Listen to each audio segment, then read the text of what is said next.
Hello there! Welcome to the world of pals. My name is Tree, but everyone affectionately refers to me as the Pal Professor. This world is widely inhabited by creatures called pals. For some people, pals are pets. Others use them for battling. I myself choose to use them as food. Okay, all jokes aside, the two of us have been obsessed with Palworld this week. It's been coming at us from all angles, and once we finally sat down to see what it was all about, we completely flew off the deep end. What do you want first? Do you want the penguin or the other penguin? That's right, you heard that right, Taryn.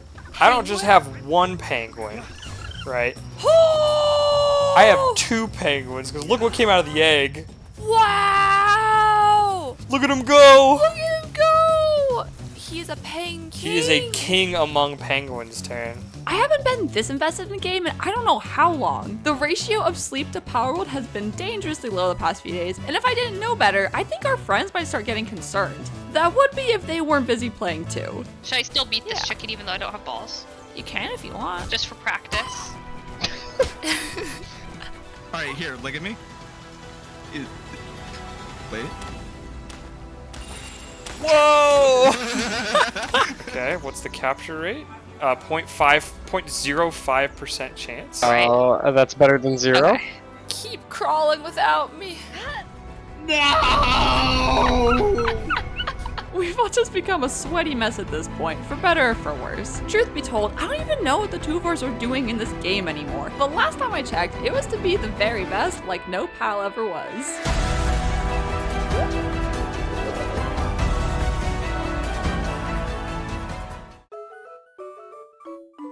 Palworld isn't just a game, it's an experience. The first time I walked in on him chasing one of those adorable Lamballs as it rolled down the hill, I was sold. A game filled with cute creatures that can be captured and named sounds too good to be true. How do you play this game and not smile? Of course, I did a double take when he finally caught up to the adorable ball of fluff and started brutally beating it with a stick.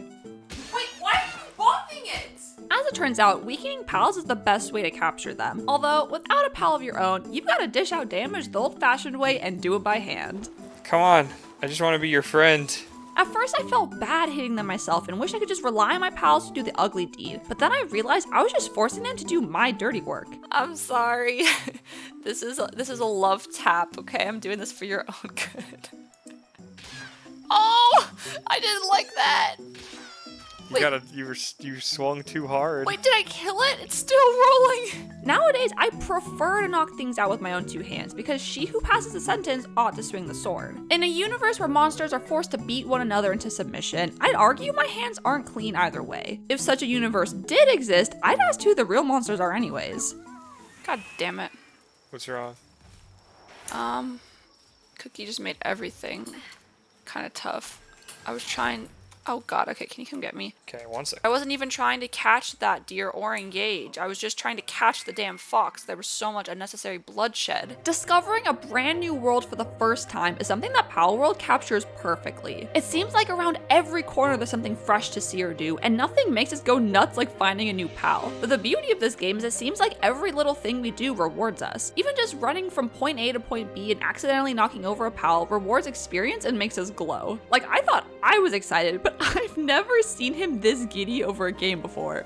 Oh my god, there's so many like cool things over here, and I'm just gonna have to assume they're friendly because my curiosity is getting the better of me. The way his eyes grow to be the size of dinner plates every time he discovers something new is contagious, and I'm living for it. What?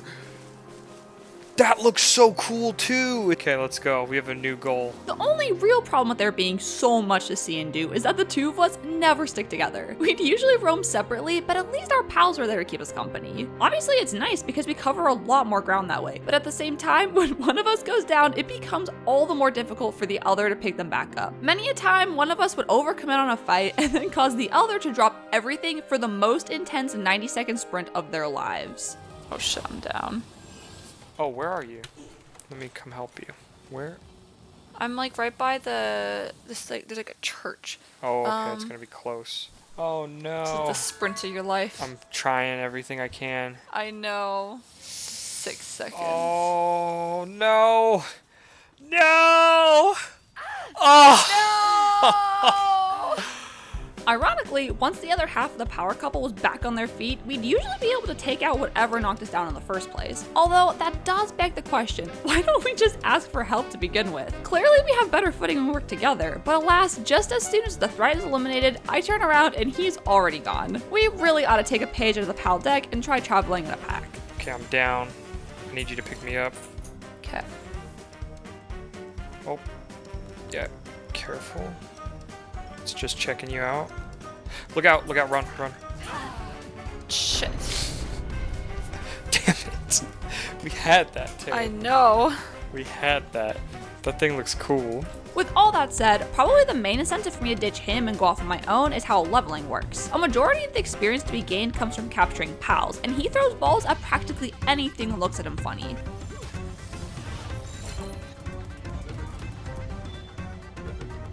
Oh my goodness. A captured human. Whoops. I already lag behind him in levels enough, so I'm better off roaming solo rather than competing for pals. You look so cool!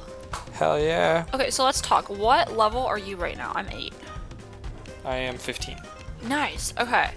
I've just been collecting ore. Do you want to see how I do it?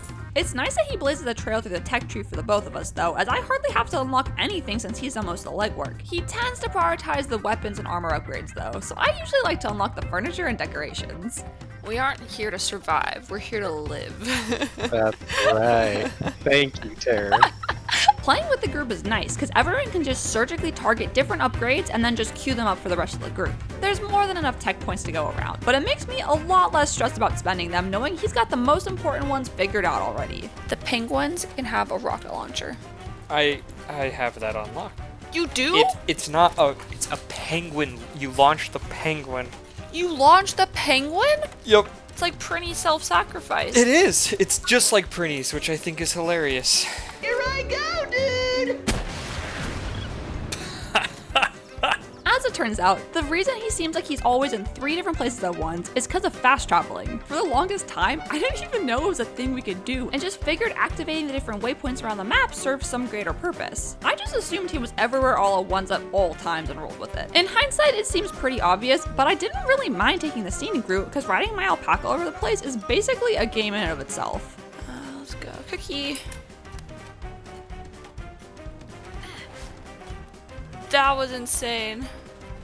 I just like flipped backwards over Cookie's head to join, or to land on her. Navigating the world is half the fun if you ask me. Even with the most basic movement options available, navigating the Galapagos Islands is so enjoyable. I have to say that movement progression feels rewarding and fun even from the start. Whether it's sliding down the hills while possibly getting the world's worst grass stains of our brand new armor. Or throwing ourselves off of cliff sides and playing chicken with gliders. I actually don't have any stamp. Do you want to pick me up? Getting around feels so good. And that's just the start. Things get even better once we had access to things like a grappling hook and the pals. The first time he rode into camp on the back of a mount, I nearly spit out my coffee. I'm just walking because I'm overburdened. Yeah, well, I'm done walking, Taryn. You're done walking? I've given up walking. You're riding a llama! It's an alpaca, Taryn. Evidently, riding on the pals is my favorite thing in the entire game. The first time I unlocked the saddle for one of the mounts, I pretty much just ran in circles around our base camp for the rest of the night. I thought I couldn't get better than this, but boy was I in for a treat. That first saddle only just scratches the surface. You wanna know what I caught? Sure. What did you catch? Oh shit, you got a Nightwing. I did. Do you want a get saddle Nightwing. for it? Yes. I'll put one in the thing for you. Let's see. Around the time we were riding on the backs of our bird pals, I realized how much of a time sink this game was about to be for our relationship. You ready? I'm about to have my maiden voyage on Atlas. Oh, let's go. Yes, look at this. Once you've taken to the skies, pretty much anything you can see is yours to go and discover. I'd say the sky's the limit, but really it's our stamina bars. Basically, I can jump off my bird and then pull out my glider and then hold F to get back on my bird, and then I could just like reset the stam. As we made it further from the starting point, pals became much more aggressive, and we realized it was time to put up or shut up. When it comes to pal battling, there's more than just sending out your strongest monster. Each pal comes with a type, and they have their own strengths and weaknesses. In battle, having the type advantage can give you the edge if there's a level discrepancy between you and an opposing pal. The typings are all very straightforward and easy to pick up if you have experience with elemental rock, paper, scissors from somewhere else. If you're like my boyfriend, it'll come naturally, and you'll try bringing a wide spread of typings with you into battle. If you're like me, then you'll probably do just fine rolling with the ones that look the cutest and let you ride on them. Let us ride off into the sunset together. What about me? Even still, the boss battles in the towers have pretty big health bars, and unless you want to take the full time limit, or worse, run out of that, then you probably want to go in with a super effective typing. On the road to victory, we found that each tower's leader specialized in a different type, so knowing their weakness was the key to coming out on top. Overcoming them in battle earns you points for the tech tree, or in our case, bragging rights amongst our friends. Vin, we did the boss, the electric boss at the tower, and we didn't know you could all go in together, so Oh, yeah. I went in by myself. Ooh. The biggest incentive of all to go and tackle their challenges was to remove their quest from our to-do list, but there's few things we won't do for an unseen badge of honor. Join boss battle. Oh, did Did I get in? Oh, We I may didn't have get started in. it without Taryn. No! Well, have fun, guys. If breathing fire or zapping with electricity wasn't lethal enough, you've also got the option to kit out these little guys with fully automatic firearms. I don't know who the innovative thinker was that decided the way to make these adorable creatures more combat capable was to give them assault rifles, but I'm too busy laughing to question anything. Excuse me, Prin? When did you learn to do that? It's just the right amount of ridiculous for me, where I can't stop laughing every time I see it, but still take it seriously enough to keep using it. The penguin is helping me create the thing that he will be fired out of. Although the world is completely open to explore, there are some important rules to understand. Once you get past the pocket-sized monster collecting, this is still a survival game at its core. Eating and building a shelter are just as important as making a lot of pals. Of course, with that said, the two go hand in hand. Doing everything yourself is a lot more work than employing the help of the pals. I know earlier I said that I felt bad forcing them to kill their brethren, but the least they can do is earn their keep since I'm the one getting blood on my hands. Look at him go! He's building your thing, Oh Tara. my god, he's going crazy! The penguin is He's at the so desk. Happy. Morality is an incredibly gray line, and Palworld certainly tests its boundaries. You got a human? I caught a thug. Oh my, we talked about this. I have to be concerned. Unfortunately, both us and our pals get hungry, and as cute and adorable as some of these guys are, they are in fact made of delicious calories. Is having a pal cook and eat one of its own kind considered inhumane? Do the pals go into the fridge? What? Pals No, do they not don't go in go- the fridge. Okay, let me rephrase that. Can they access the fridge to eat food?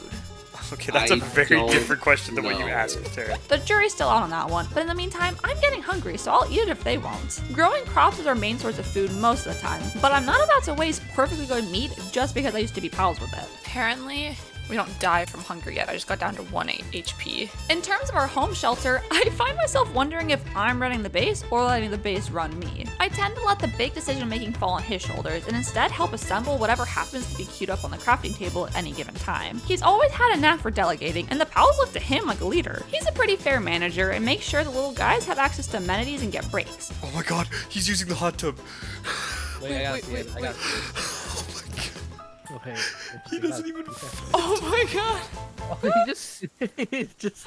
Yeah, he's just like putting his foot into it and that's it. Obviously, we don't want them to get stressed out and risk a break in our assembly line, or worse, threaten to unionize. Fortunately, he has an ace up his sleeve, because the girlfriend makes the best base pal of them all, thanks to constantly working even when stressed out. There are no penguins helping me. That's okay. You get something better than a penguin. A boyfriend. The two of us had the brilliant idea to leave the game running while we ate lunch once because the operation was running smoothly and we thought we could squeeze a little extra stone out of our rocks. As we came to learn the hard way, the base isn't immune to danger as raids are a looming threat. Thankfully, our base pals considered this place a home and defended it to the bitter end.